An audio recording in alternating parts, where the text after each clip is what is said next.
United Airlines is facing growing challenges with Boeing, particularly around the 737-10, the largest and still uncertified member of the 737 MAX family. The delays around this aircraft are no longer just a minor inconvenience.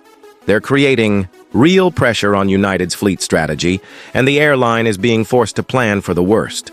Originally, this plane was supposed to enter service years ago, but we're now in mid-2025, and not only is it still not flying, there's also no exact date for when it will be. Recently, Alaska Airlines said they don't expect to get their first 737-10 until 2026 at the earliest.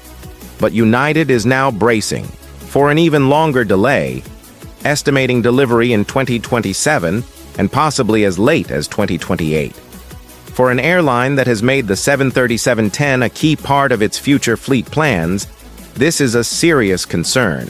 And that's not just about having a shiny new aircraft. It affects how they expand routes, how they retire older planes, and how they keep up with passenger demand. A delay of 1 or 2 years can completely throw off their entire planning cycle. On top of all that, the problem isn't just the delay, it's the lack of clear communication.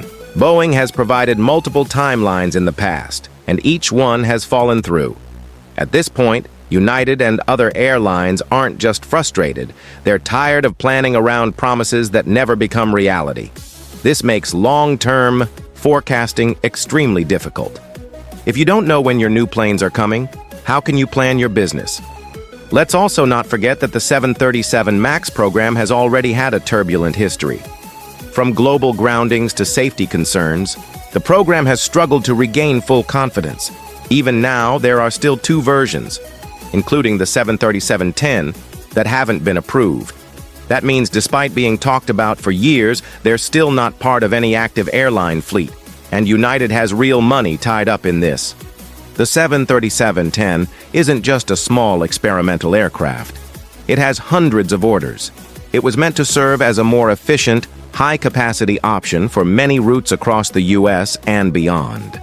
Without it, United is being forced to use older planes longer or shift focus to other aircraft entirely. Earlier in 2024, following a serious door blowout incident on another Boeing aircraft, United even reconsidered its 737-10 order publicly. CEO Scott Kirby expressed serious doubts, not just about the delivery, but about Boeing's overall quality control. And that sentiment wasn't exaggerated. Industry experts pointed out that the incident was more than just a one-time failure. It reflected deeper issues inside Boeing's operations.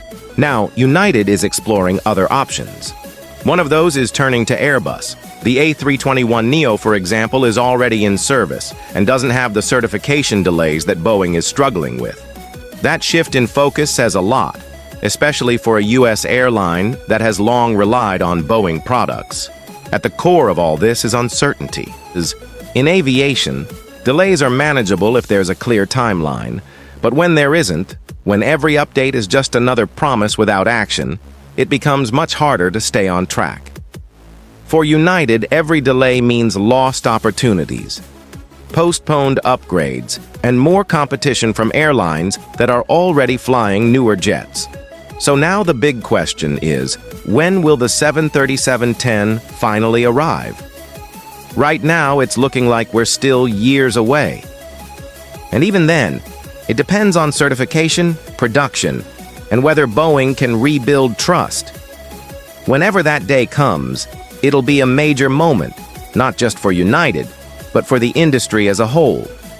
Because this plane was meant to represent the future of the 737 MAX. But instead, it's become a symbol of how delays and uncertainty can ripple across the entire aviation world.